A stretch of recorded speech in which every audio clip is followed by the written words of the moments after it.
There's a law that Congress passed back in 1976 that sets out how a president can declare a national emergency and how Congress can end that national emergency by legislation.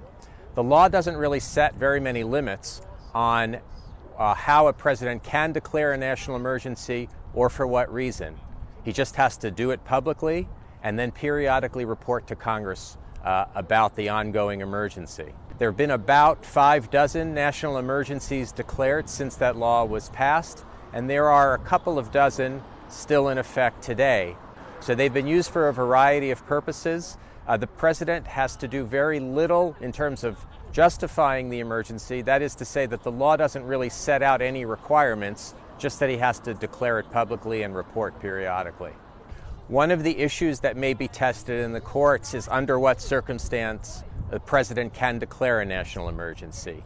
And the critics of this current declaration have already said that it's clearly not an emergency because they say the president has been talking about it for weeks, that even at his press conference today he said he didn't need to do this, but he just wanted to get the wall built faster. So that's surely going to be an issue in the litigation as it goes forward.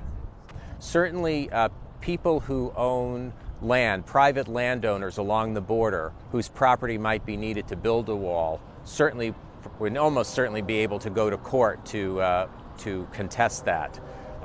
It's possible that the House of Representatives itself, Speaker Nancy Pelosi said yesterday that the House might file its own lawsuit.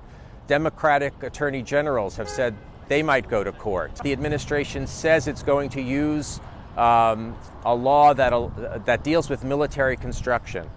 And it's possible that the administration will take money from congressionally approved construction projects and shift it to build the wall. It's possible under those circumstances that even a contractor who had been hired to build something at some military base elsewhere in the country and who sees that contract either delayed or cut back could even go into court to challenge this. So there's any number of people and parties that might be able to do it. It's a pretty open question in the courts because there hasn't really been much in the way of litigation regarding presidential declarations of national emergencies. Well, the president hasn't explained why he waited until now. And it's one of the questions that will certainly be explored in lawsuits that are filed over the declaration. So we don't have an answer to that question. He did say today that he didn't need to do this, but he wanted to build the wall faster. Again, these are all likely to be issues in the litigation as it goes forward.